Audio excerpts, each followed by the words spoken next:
Lok Sabha Election lisingani kungamari da Manipur gi Inner Manipur parliamentary constituency sit kidamak tha asigi tang tara mapanda bot thanagadaba asiga mari leinana election campaign gi matam ngasi nungthil pung mari da loikhre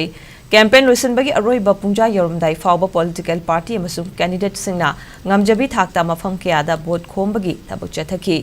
mari leinaba DEO singna phongdokibagi matungina ngasi election campaign gi matam hek loikibaga political party amasung candidate singna election campaign miyangi mifam yauna star campaigner singna bot khombagi tabak thoram sing pangthokpada athing batham khre masiga loinana mekhal gi exit poll na chingba singsu election campaign gi matam loikibaga print and electronic media da sandokpada representation of people act 1951 gi section 126A gi matungina athing balairagane Panbayai, Inner Manipur gi oina Imphal West District Assembly Constituency Tara Humdoi, Imphal East District Assembly Constituency Tara, Bisnupur District Assembly Constituency Tarukama di Thobal District Assembly Constituency Ahum, Pune Assembly Constituency Kuntragani Toida Tha Sagitang Tara Mapanda Bot Hadanagane.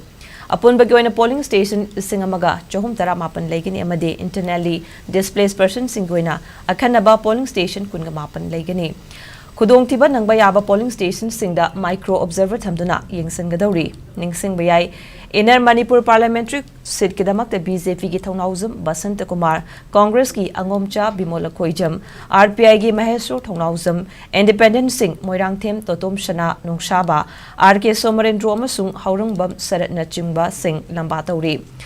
Aduga outer than NPF ki Kachui Timothy Jimmy Congress ki Alfred Kangam S. Arthur Yauna Independent Miref Singh S. Ko John amasung Dr. Alison Abonmain lamba taunari